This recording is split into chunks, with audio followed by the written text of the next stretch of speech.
వీటికి మించి ఏదైనా చేయాలి అంటే గనక ముఖ్యంగా వాళ్ళ కుటుంబంలోని ఆడవాళ్ళని ఫస్ట్ బయటేయాలి.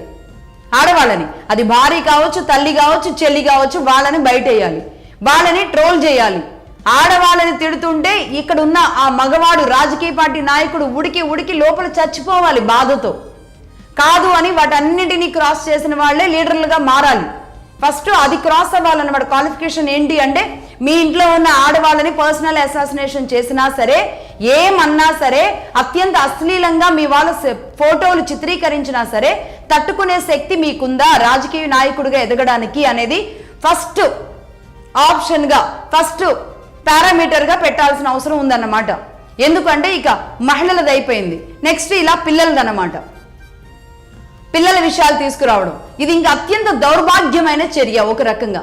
ఎందుకు అంటే ఈ ఇష్యూలో కూడా కొంతమంది రాజకీయ పార్టీలు వెనకుండి నడిపిస్తున్నాయి అనేది వాళ్ళ పేర్లతో సహా ఓపెన్ గానే డిస్కషన్స్ జరుగుతున్నాయి.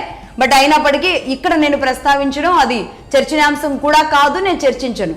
బట్ ఖచ్చితంగా బిహైండ్ ఉంటారు అనేది మామూలు సామాన్యులకు కూడా తెలిసే విషయమే. ఈ కేసు ఇక్కడ దాకా వచ్చింది అంటే గనక బిహైండ్ జరిగే రాజకీయం అది మరో ఎత్తు. ఎందుకు అంటే టార్గెటెడ్ గా ఈ రాజకీయ నాయకుడిని కొట్టడానికి సంధించే బాణాలు అస్త్రాలే మహిళా బాణాలు, లేదంటే ఇలా పిల్లలకి సంబంధించిన విషయాలు, పర్సనల్ విషయాలు.